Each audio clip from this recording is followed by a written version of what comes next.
Facebookers, how are you? Ed Schultz News and Commentary coming to you live from Washington, D.C. on Facebook. We're streaming it. We do it every day. We're trying it today at 3 o'clock. Why are we early today anyway? Whatever. Well, the White House got, I guess you could say the White House, they were feeling their oats today, and they just kicked ass on the Washington Post. I don't know how else to put it.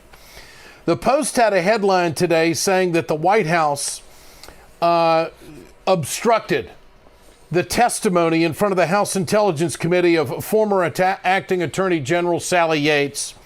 And the White House did not use the terminology of fake news, but they made it abundantly clear that the headline and the story in the Washington Post, as Sean Spicer said, was 100% false. They wrote a story saying that Yates was told not to testify in front of the House Intel Committee because what she would have been testifying to was presidential privilege. This is Sean Spicer, and with documentation, a letter from an attorney, her attorney, by the way, explaining everything that came down in the timeline. And lastly, I want to make a comment on a false report regarding former acting Attorney General Sally Yates. As a matter of fact, I'd like to walk you through the sequence of events just to make sure that everyone's abundantly clear on what happened. On March 14th, Chairman Nunes and Ranking Member Schiff invited Sally Yates to testify on March 28th. On March 23rd, Sally Yates' attorney sent a letter to the Department of Justice asking for their consent to testify without constraints. On March 24th, the Department of Justice responded that the president owns those privileges to discuss the communications they were requesting to talk about and referred them to the White House.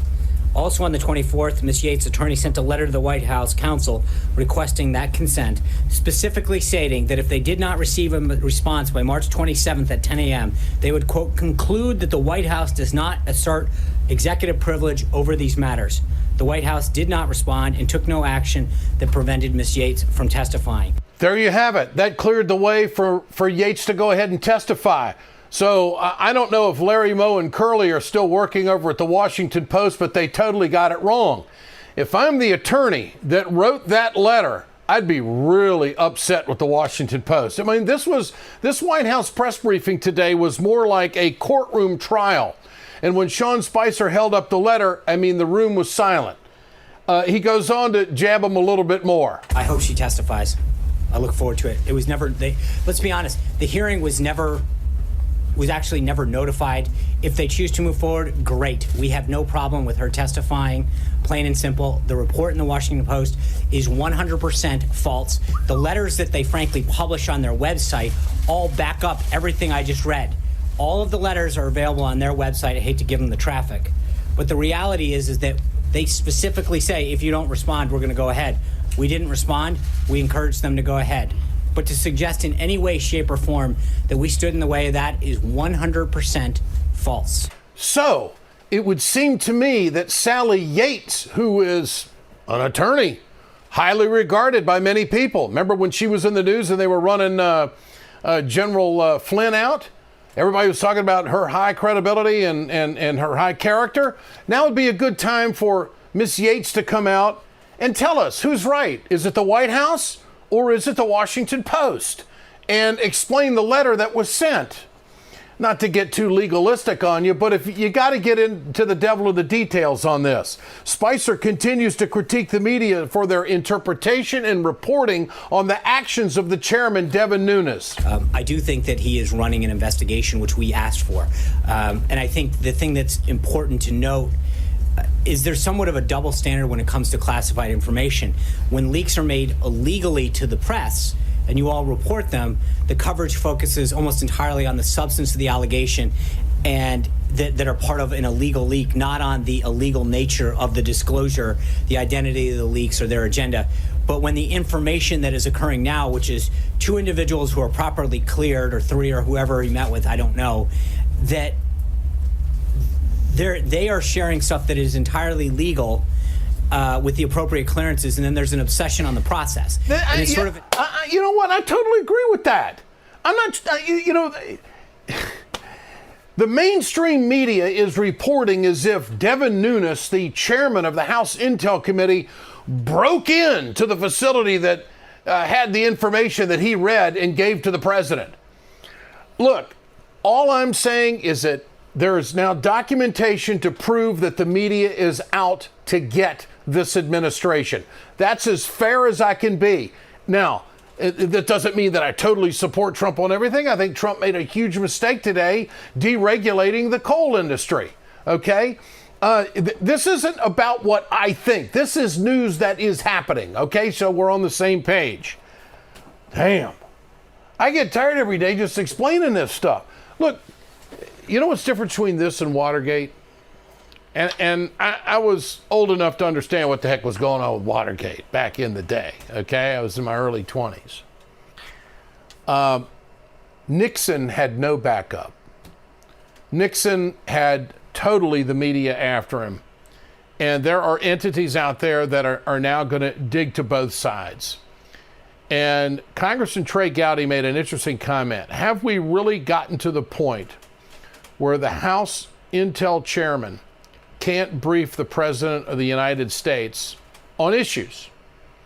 Now, the case that CNN is making is that, well, that had nothing to do with the investigation, as if he shouldn't brief the President that laws are broken and names are leaked, and it is a different issue, but it's all connected, okay? That's his job. And so now the Post, as I said, comes out with the story. It's been totally debunked by the White House. This has still got another few laps to go here. What I'm saying, let the FBI do its job. Let the FBI and all of these professional investigators get the devil in the detail before we start chopping people's heads off and their credibility because they think they lied.